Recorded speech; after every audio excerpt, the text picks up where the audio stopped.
20. A few days later, Brody showed up. It was the first time he'd been in our house, and he spent some time looking around and making comments like, "Your roof's leaking. That's why that brown stain's on your ceiling." Or, "You better get your dad to put some putty in the window frames. You're letting cold air in and warm air out. That'll run your heat bill sky high." Of course, what he'd really come for was to see Erica, who was helping Mom clean the living room. She'd been doing chores ever since she came back from old Auntie's. "She looks real good," he said in a low voice. "Lots better than Celine." "Celine's fine now," I told him. "Miss Perkins was right about the spell. She said it would break when the sun came up, and it did. Just like that, Erica knew who she was, and so did Celine. Must have been mighty bad news for that poor girl, her parents being dead and all. Ain't no fun losing your mom. I can tell you that, brother." Really loud.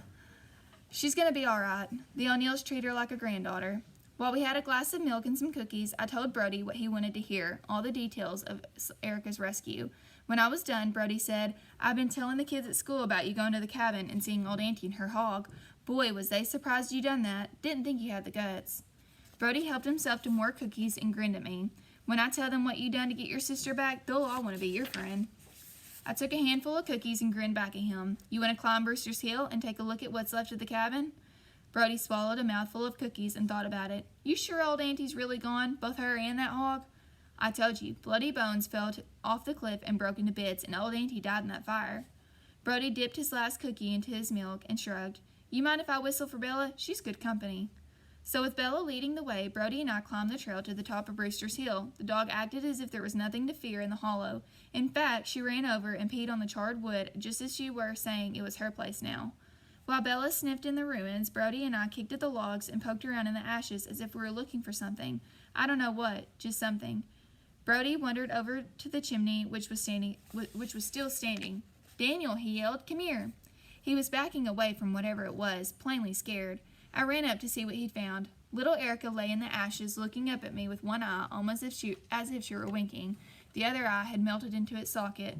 Her hair was singed, and her face was black and wrinkled from the fire, but it was little Erica, all right. Looking at the doll made me feel as if I were about to throw up the cookies I'd stuffed myself with before we left the house. "It's my sister's doll," I told him. "The one that started all the trouble?" He looked puzzled. "But she's little, like a plain old ordinary kid's doll. You told me she growed big and come to life." "When the spell broke, I guess she changed back to what she really was, a lump of plastic, mostly melted now." "You ain't gonna give her back to your sister, are you?" "Erica doesn't want anything to do with dolls anymore." I couldn't take my eyes away from little Erica. She had a wicked look, like some kind of shrunken mummy, maybe because of the fire, maybe because of something else. Bella ambled over to see what we were looking at. As soon as she saw the doll, she whined and backed away. She was shivering the way she had the night we'd visited the cabin and seen old Auntie and Bloody Bones. "You think it's okay to leave her here?" Brody asked. He was worried about the doll, too. I could tell by his voice. I shook my head. Little Erica didn't seem like a lump of plastic anymore, and I didn't want someone to find her. What if a bit of old Auntie was still in that doll? "Let's bury her," Brody said. Using boards from the cabin, the two of us dug a hole by the fireplace, making it as deep as we could. The ground there was soft despite the doll, probably because of the fire. Neither of us wanted to touch the doll, so we scooped her out of the ashes with one of the boards we used to dig with. We dumped dirt on her, stamping it down with our feet so it was as hard as we could make it. Then we pulled and tugged and pushed stones from the old wall and piled them on top of the grave. "There," Brody said. "She won't ever get out now." Wiping our hands on our jeans, we whistled for Bella and hiked down the trail toward home. Okay, this is summer, 2 years later. An old woman stands on the hilltop, just on the edge of the green woods, smiling down at the farmhouse below. What she sees pleases her. The house has a new roof and a fresh coat of pale blue paint. The junk in the yard is gone. The barn has been cleaned out and repaired. The woman who lives in the house uses it for a workroom. She's in there now, weaving a rug on the loom. The old woman hears the music she plays, folk songs, ballads, with fiddles and tunes she's known all her life. A man mows the grass in the front yard. He's riding one of those little tractor things they use now. Flowers bloom along a picket fence, daisies, black-eyed Susans, coneflowers, bright colors, bees swarming. A vegetable garden behind the house grows strong and healthy, just as it ought to. They'll have tomatoes, squash, beans, lettuce, spinach, even some corn. More than they can eat, but they built a stand on the end of the driveway where they sell the extra.